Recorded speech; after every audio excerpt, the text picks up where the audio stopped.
चिंतूर तालुका ही संकल्पना जी आहे, आता ज्यांनी आपलं मनोगत व्यक्त केलं, आपल्या जवळचे पवित्र गावचे दत्तरावजी ढोणे, त्याचबरोबर विष्णू महाराज भोशीकर आणि सज्जन महाराज सायखेडकर यांची ही संकल्पना आहे की आपल्या परिसरामध्ये म्हणजे जिंतूर तालुक्यामध्ये प्रत्येक गावात ज्ञानेश्वरीचं पारायण व्हावं. त्याच्यामध्ये माझा एक प्रकारचा मी सहभाग दिलेला आहे. आजचं हे पवित्र कोल्पा गाव, जाऊ देवाची या गावान देव देईल विसावा, म्हणजे आपल्या गावाचा नंबर कितवा? 20. 19च्या नंतर 20. म्हणजे या ठिकाणी जीवनाला विश्रांती विसावा देणारा ग्रंथ जर काय असेल तर नामामणी ग्रंथ श्रेष्ठ ज्ञानदेवी आणि एकतरी ओवी. तुमच्या जीवनामध्ये हे ज्ञानेश्वरीचं वाचन पारायण जे होतं, हे तुम्हाला वाटतं का आमच्या एका जन्माचं आहे? तुम्ही अनंत जन्मात पुण्य केलेलं आहे, तेव्हा ज्ञानेश्वरीच्या पारायणात तुम्ही बसली. ज्याच्या भाग्यातच नाही ते माणसं असं गर्दा करीत बसलीत बाहेर. म्हणून बहुता सुखुखाची जोडी म्हणून विठ्ठली आवडी.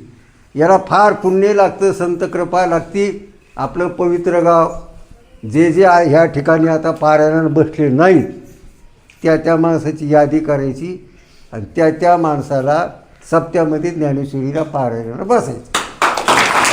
म्हणजे गावातला एकही माणूस पारायणाच्या वंचित राहणार नाही. आता काही निमित्त असतं की वाचता येत नाही, काहीला कामधंदे आहेत, पण जे राहिले का त्याला ज्ञानेश्वरीच्या पारायणासाठी सप्त्याला बसायचं.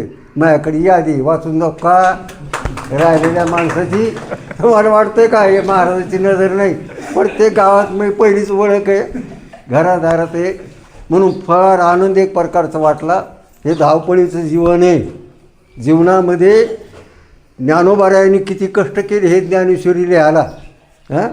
त्याच्या एका शब्दाचा आदर, त्यांच्या एका शब्दाचं संरक्षण, रक्षण ज्याला म्हणतात, जतन ज्याला म्हणतात, ते आपल्याला करायचे. साधू संतांच्या एका शब्दाचं जतन जर आपण केलं तर आपलं जीवन एक प्रकारचं सुखमय, आनंदमय, निरामय, समाधानीमय एक प्रकारचं बनतं. म्हणून जेवढे पारायण करते बसले 50च्या पुढं आहेत. फार मला एक प्रकारचा अभिमान आहे की आपल्या परिसरातील लोक एवढे संख्येने, आणि आता तुम्ही जे एवढे पारायणाला बसले ना, हे महाराष्ट्रभर तुम्ही दिसायलेत. रात्री दिल्लीहून फोन आला सज्जन महाराजाला, ते पूर्णाच्या कडीला ते छोटंसं गाव, त्या मंदिरात जागा नाही, एवढे एक प्रकारचे लोक बसले. म्हणजे मोठेपणा एक प्रकारचं म्हणून नाही किंवा आपला